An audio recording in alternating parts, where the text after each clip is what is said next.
പ്രവാചകൻ മുഹമ്മദിന്റെ കാലത്ത് മക്കയും മദീനയും പല രാജ്യങ്ങളിൽ നിന്നുള്ള വ്യാപാരികൾ സന്ദർശിച്ച കോസ്മോപൊളിറ്റൻ അറേബ്യൻ നഗരങ്ങളായിരുന്നു. വ്യാപാരി കുടുംബത്തോടൊപ്പം സഞ്ചരിച്ച പ്രവാചകൻ ക്രിസ്ത്യാനികളുമായും യഹൂദന്മാരുമായും ഇടപഴകുകയും അവരുടെ വിശ്വാസങ്ങളിൽ നിന്നും ആചാരങ്ങളിൽ നിന്നും പാഠങ്ങൾ ഉൾക്കൊണ്ടുകൊണ്ട് ഇസ്ലാമിക ദൈവശാസ്ത്രത്തെ രൂപപ്പെടുത്തി. ഇസ്ലാം അബ്രഹാമിന്റെ മതമാണെന്നും യഹൂദന്മാർ യഥാർത്ഥ മതത്തിന്റെ വികലമായ രൂപമാണ് പിന്തുടരുന്നതെന്നും പഠിപ്പിച്ചു. തുടക്കത്തിൽ മുഹമ്മദ് മുസ്ലിങ്ങളെ യെരുശലേമിന് അഭിമുഖമായി പ്രാർത്ഥിക്കാൻ പഠിപ്പിച്ചു. താൻ ഒരു പ്രവാചകനാണെന്നും ഖുർആൻ ദൈവവചനമാണെന്നും മുഹമ്മദ് നബി പറഞ്ഞതിന് യഹൂദന്മാർ തള്ളിക്കളഞ്ഞു. പ്രത്യേകിച്ച് ഇസ്ലാം അബ്രഹാമിന്റെ യഥാർത്ഥ മതമാണെന്നും യഹൂദ തിരുവെഴുത്തുകൾ കാലക്രമേണ വികലമാക്കപ്പെടുകയോ വളച്ചൊടിക്കപ്പെടുകയോ ചെയ്തു എന്നുള്ള സന്ദേശം അവർ നിരാകരിച്ചു. ഈ നിരാകരണം മുഹമ്മദിനെ യെരുശലേമിൽ നിന്ന് മക്കയിലേക്കുള്ള പ്രാർത്ഥനയുടെ ദിശ മാറ്റാൻ പ്രേരിപ്പിച്ചു. ഇത് ഇസ്ലാമിനെ ഒരു പ്രത്യേക വിശ്വാസമായി വികസിപ്പിക്കുന്നതിൽ ഒരു പ്രധാന വഴിത്തിരിവായി മാറി. ഖുർആനിലെ പല ചരിത്ര കഥകളും എബ്രായ വേദപുസ്തകത്തിന് സമാനമാണ്. പക്ഷെ പ്രധാനപ്പെട്ട വിശദാംശങ്ങളിൽ വ്യത്യാസമുണ്ട്. മിക്ക യൂതന്മാരും ക്രിസ്ത്യാനികളും ദൈവം അബ്രഹാമിനോട് തൻ്റെ മകൻ ഇസഹാക്കിനെ ബലിയർപ്പിക്കാൻ ആവശ്യപ്പെട്ടതായി ഓർക്കുന്നു. എന്നാൽ അബ്രഹാം അനുസരണം പ്രകടിപ്പിച്ചതിന് ശേഷം അത് തടഞ്ഞു. ഈ കഥയുടെ പതിപ്പ് ഖുർആനിലും കാണാം. എന്നാൽ ഇസ്മായിലിനെയാണ് ബലിയർപ്പിക്കാൻ കൊണ്ടുവന്നത്, ഇസഹാക്കിനെ അല്ല എന്ന് മുസ്ലിങ്ങൾ വിശ്വസിക്കുന്നു.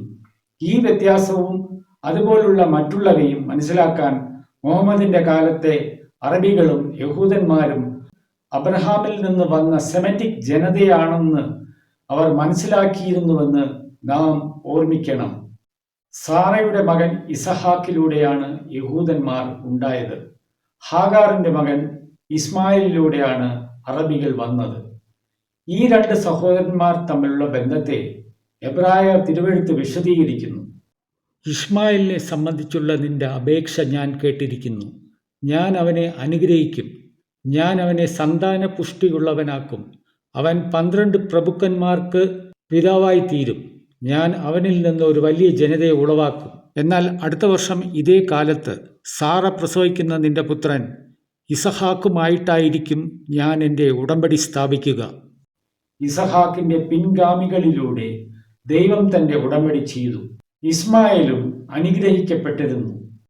ഇസ്മായിലിന്റെ സ്വഭാവത്തെക്കുറിച്ചും തുടർച്ചയായ ഇസഹാക്കുമായുള്ള സംഘടനത്തിന്റെ പങ്കിനെക്കുറിച്ചും എബ്രായ വേദപുസ്തകം പറയുന്നത്, അവൻ ഒരു കാട്ടുകഴുതയ്ക്ക് സമാനായിരിക്കും. അവൻ സകല മനുഷ്യർക്കും എതിരായും എല്ലാവരും അവന് എതിരായും പൊരുതും. സകല ചാർച്ചക്കാരിൽ നിന്നും അവൻ അകന്നു ജീവിക്കും. ഇസഹാക്കിന്റെയും ഇസ്മേലിന്റെയും പിൻഗാമികൾ സഹോദരന്മാരാണ്. എന്നാൽ ഈ ജനതകൾ തുടക്കം മുതൽ തന്നെ കടുത്ത ശത്രുതയിൽ പങ്കാളികളായി. ഖുർആൻ യഹൂദരെയും ക്രിസ്ത്യാനികളെയും വേദക്കാരുടെ ആളുകൾ എന്ന് വിളിക്കുന്നു. ദൈവം അവർക്ക് വേദം നൽകിയ ആളുകൾ. ഈ പദവിയോടെയാണ് ഒരു പരിധിവരെ ബഹുമാനം വരുന്നത്. മുസ്ലിങ്ങളോട് വേദക്കാരോട് ഏറ്റവും നല്ല രീതിയിലല്ലാതെ നിങ്ങൾ സംവാദം നടത്തരുത്. അവരിൽ നിന്ന് അക്രമം പ്രവർത്തിച്ചവരോടൊഴികെ നിങ്ങൾ പറയുക, ഞങ്ങൾക്ക് അവതരിപ്പിക്കപ്പെട്ടതിലും ഞങ്ങൾ വിശ്വസിച്ചിരിക്കുന്നു. ഞങ്ങളുടെ ദൈവവും നിങ്ങളുടെ ദൈവവും ഒരുവനാകുന്നു. ഞങ്ങൾ അവിടത്തോട് കീഴ്പ്പെട്ടവരുമാകുന്നു. എന്നിരുന്നാലും ദൈവം അവർക്ക് നൽകിയ വേദഗ്രന്ഥമായ പഴയ നിയമത്തിൽ യഹൂദന്മാർ കൃത്രിമം കാണിച്ചുവെന്ന് ഖുർആൻ ഉറപ്പിച്ചു പറയുന്നു.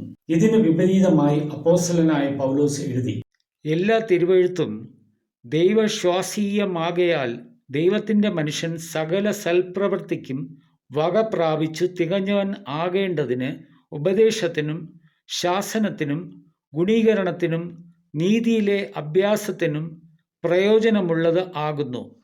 പൗലോസ് ആ വാക്കുകൾ എഴുതിയപ്പോൾ തിരുവെഴുത്ത് എന്നത് പഴയ നിയമത്തെയാണ് പരാമർശിച്ചത്. യേശുക്രിസ്തുവും ആദിമ ക്രിസ്ത്യാനികളും ഉപയോഗിച്ചിരുന്ന വിശുദ്ധ ലിഖിതങ്ങളായിരുന്നു ഇവ. പിന്നീട് എഴുതപ്പെട്ട പുതിയ നിയമ പുസ്തകങ്ങൾ അവയിൽ ഇതുവരെ ഉൾപ്പെടുത്തിയിട്ടില്ല. തിരുവെഴുത്ത് ലംഘിക്കാൻ കഴിയില്ലെന്ന് നമുക്കറിയാം. അതിനാൽ മുസ്ലിങ്ങൾ ചെയ്യുന്നത് പോലെ പഴയ നിയമത്തെ നിരസിക്കുന്നത് യേശുക്രിസ്തുവിനെയും നിരസിക്കുന്നതിന് തുല്യമാണ്.